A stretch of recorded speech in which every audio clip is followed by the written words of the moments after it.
झाले की नाही हा विषय वेगळा आहे. पण माझं म्हणणं आहे की आता आपलं कसं आहे की 4 वर्षाचा जो काही काळ मध्ये गेला आहे प्रशासनात, त्याच्यामुळे सगळ्याच नगराध्यक्षांचे एक आपले जे काही युनियन असतील त्यांनी जर एक प्रस्ताव शासनात पाठवला की ज्या काही त्रुट्या राहिलेल्या आहेत त्या आम्हाला परत एक वर्षाची संधी देऊन आम्हाला त्या त्रुट्या पूर्ण करून आम्हाला परत एकदा हा प्रस्ताव परिपूर्ण दाखल करायची जर आपण प्रशासनाला जर शासनाला जर का परवानगी माहिती तर ते एखाद्या देतीलच, परवानगी 100% देतील. कारण कसं आहे की जे आपल्या पंतप्रधानांचीच एक संकल्पना आहे की बाबा प्रत्येकाला घर पाहिजे. मग त्यात 3 प्रकारचे घर. एक तर तुमच्याकडे जागा आहे पण तुम्ही बांधू शकत नाही, तुमच्याकडे जागा नाही तुम्हाला बांधायला पैसे नाही आणि तुम्ही अतिक्रमण भागात राहता. आता जे अतिक्रमण भागात राहतात त्यांना त्यांनी याच्यात घेतले नाही. दुसरी गोष्ट होती की ज्यांना जागा पण नाही आणि पैसे बांधले त्यांना 50,000 रुपयाची योजना काढली होती. ती त्याच्यामध्ये मला नाही वाटत कोणी प्रस्ताव दिलेला आहे आणि त्याच्या भानगडीत न पडता आता आपण आपल्याकडे 2च आहे की आता ज्यांच्याकडे जागा आहे ज्यांना बांधायचे त्यांनी एक प्रस्ताव देणं आणि अतिक्रमण भागामध्ये जे आहेत ते अतिक्रमण भागात जे लोक राहतील त्यांचा मध्यंतरी असं झालं सुरुवातीला इतक्या लोकांनी सर्वे केला, इतक्या लोकांनी गोळा केले पैसे पीटीआर देतो या माध्यमातून. त्याच्यामुळे आता त्यांचा काही जास्ती फार विश्वास राहिलेला नाही की बाबा अजून आपल्याला काही तिकट भेटू शकतो. त्याच्यामुळे आपण मग मध्यंतरी काय केलं होतं की जशी योजना चालू झाली तसे नगरसेवकांना त्यांच्या घरी पाठवला. तुम्ही जावा, दारोदारी सर्वे करा, त्यांचे कागदपत्र स्वतः गोळा करा आणि ते प्रस्ताव परिपूर्ण इथं तयार करून मंजूर करून घेऊन शेवटपर्यंत त्यांच्यापर्यंत आपण तो दाखल करून घेतलेला आहे. म्हणजे दाखल करून मंजूर करून त्यांना दिलेला आहे. आता मला वाटतं की आता ह्या वर्षभरामध्ये बघा तुम्ही आता मागचीच कामं चालू आहेत आपली. म्हणजे जे 2 वर्षापूर्वी आपल्याला जे फंड्स आलेले त्याचेच कामं चालू आहेत. नवीन फंड्स यायला आता वेळ लागणार म्हणजे आपल्यालाच नाही सगळीकडची परिस्थिती आहे. नवीन फंड्स येणार त्यानंतर परत त्याचे काम होणार परत त्याचे बिल निघाले. याला माझं म्हणणं की अजून 1-1.5 वर्ष तरी काही स्कोप नाही आहे. त्याच्यामुळं आज आपण बघतो की जे 2-3 प्रश्न आहेत आपल्याकडे आता गेवराई नगर परिषद म्हणजे 3च विषय आहेत. एक तर तुमची स्वच्छता, एक तर तुमचं पाणी आणि तिसरं म्हणजे घरकुल. याच्या 3 व्यतिरिक्त मला नाही वाटत फार काही लोकांना तुमच्याकडून अपेक्षा आहे. आता जी जुनी गावठाण असेल किंवा आपली जुनी गवराई आहे तिथं काम करायला फार काही जास्त वाव पण नाही आहे. तिथं जे रस्ते झालेले आहेत फक्त जिकडे डांबरीकरण नाही थोडंफार तिथं खड्डे पडलेले आहेत तेवढं आपल्याला फक्त त्याचे डागडुजी करायची, पॅचवर्क करायचं आहे. त्याच्यामुळे मला वाटतं की कुठंतरी आता लोकांना काय होतं जर तुम्ही कुठली नाही कुठली योजना जर तुमच्या हातात नसेल तर लोक विसरून जातात की आपण नगरसेवक कुठली तरी योजना आपल्या हातात पाहिजे आणि त्या योजनेच्या माध्यमातून तुम्ही त्या लोकांच्या संपर्कात गेले पाहिजे आणि त्या संपर्कातनं त्यांना काहीतरी फळ भेटायला पाहिजे. आणि उगाच आपण एखादा प्रस्ताव तयार करतोय 2-3 वर्ष झाले लोक म्हणजे प्रस्ताव तयार करता पुढे काय झालं.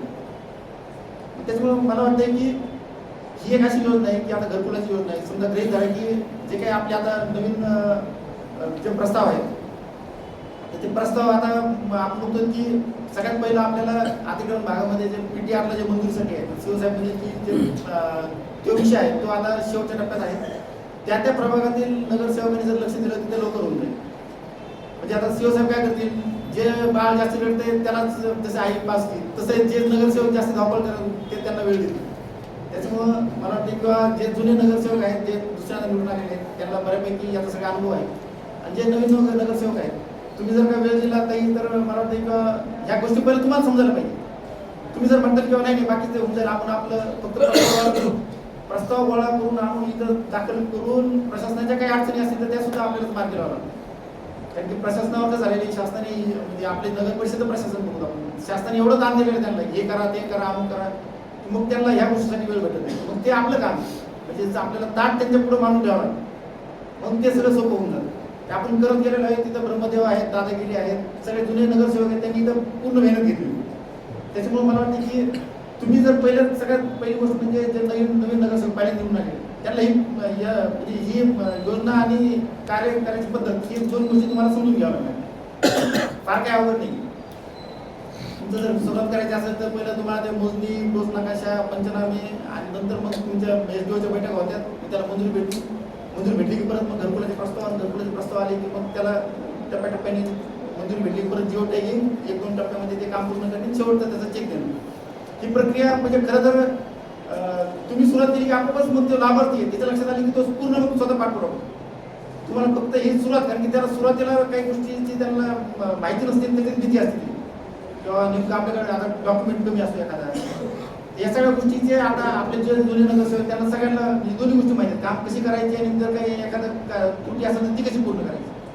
त्याच्यामुळे मला वाटतं किंवा तुम्ही प्रभाग वाईज संजयनगरचं आणि साठेनगरचा मला वाटतं 50% हा सगळा विषय संजयनगर साठेनगरमध्ये आहे तो आपण 2चं एक वेगळं बैठक लावू आणि बाकी तुमचं इस्लामपुरा, भीमनगर, तय्यबनगर, संगमित्रनगर तर छोटा भाग राहिला समजा.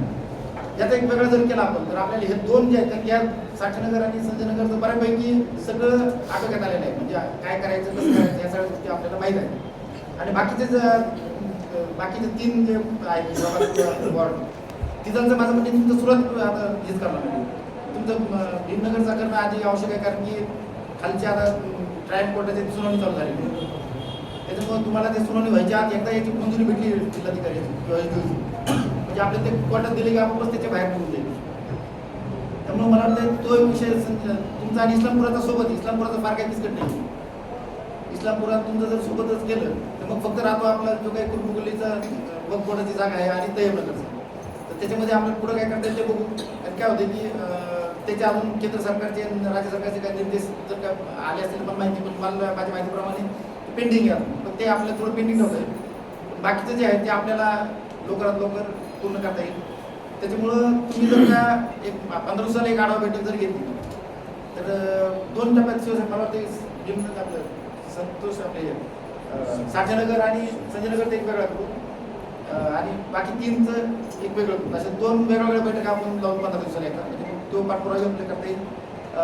तुम्हाला सगळ्या गोष्टी म्हणजे आता आपल्याला 2च गोष्टी महत्त्वाच्या आहेत. एक तर आपल्या नगर परिषदेचे कर्मचारी सोबत घेणं किंवा भूमी अभिलेखचे काही जर आपल्याला जिथं काही मोजणी राहिली असेल भूमी अभिलेखच्या कर्मचाऱ्यांना बोलून घेऊन त्यांच्याकडे ते काम करून घेऊ. आता परत तोच विषय असतो की भूमी अभिलेखमध्ये आधीच तुटवडा आहे तिथं त्यांचा ओव्हरलोड आहे. त्याच्यामुळं नाही पण आता ते कसं आपण बोललो तर ते गरजेचं करे आपण त्यांना म्हणे जाऊ तुम्ही फक्त तोंड दाखवायला ह्या सगळं लाईन दुरी धरण्यापासून आपले कर्मचारी आपण बोलू शकतो. त्याच्यामुळे तसं म्हणलं की येते फक्त त्यांची उपस्थिती त्यांच्या सह्या असणं तिथं गरजेचं आहे. नंतर कोणी त्याच्यावर आक्षेप घेऊ नये.